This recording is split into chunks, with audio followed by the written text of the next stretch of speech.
Tres at negosyanteng si Nery Naig Miranda para sa kasong estafa na walang piyansa. Dumipensa naman sa kanya ang kanyang mister na si Chito Miranda. Nasa frontline na balitang yan si Gary De Leon. Kayo po magbili ka na ng malinini, kung sa walang timog, ano man. Ginasaan ng Miranda rights ang aktres na si Nery Naig Miranda nang arestuin ng Pasay Police sa isang mall noong Sabado. Nahaharap siya sa 14 counts ng paglabag sa Securities Regulation Code. Bukod pa yan sa isinampang kasong estafa at syndicated estafa laban sa kanya. Dahil dyan, top 7 most wanted person sa station level si Nery. Merong isang company kung saan ini-endorse nitong ng ating arrested at doon po nag-invest sa company yung ating complainants.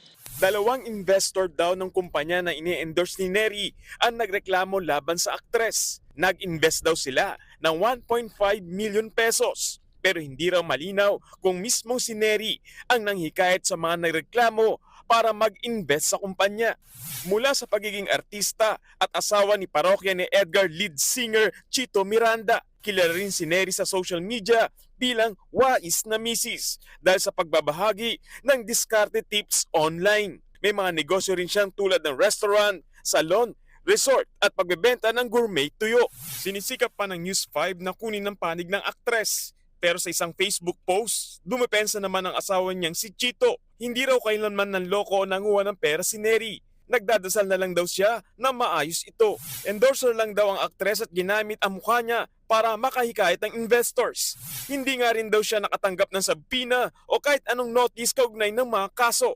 Nakapagpiyansa na raw si Nery para sa paglabag sa Securities Regulation Code. Pero kulong pa rin siya dahil walang piyansa ang kinakaharap niyang kasong syndicated estafa. Kasalukuyan siyang nasa kustudiya ng BJMP, Pasay City Jail. Nagbabalita mula sa frontline.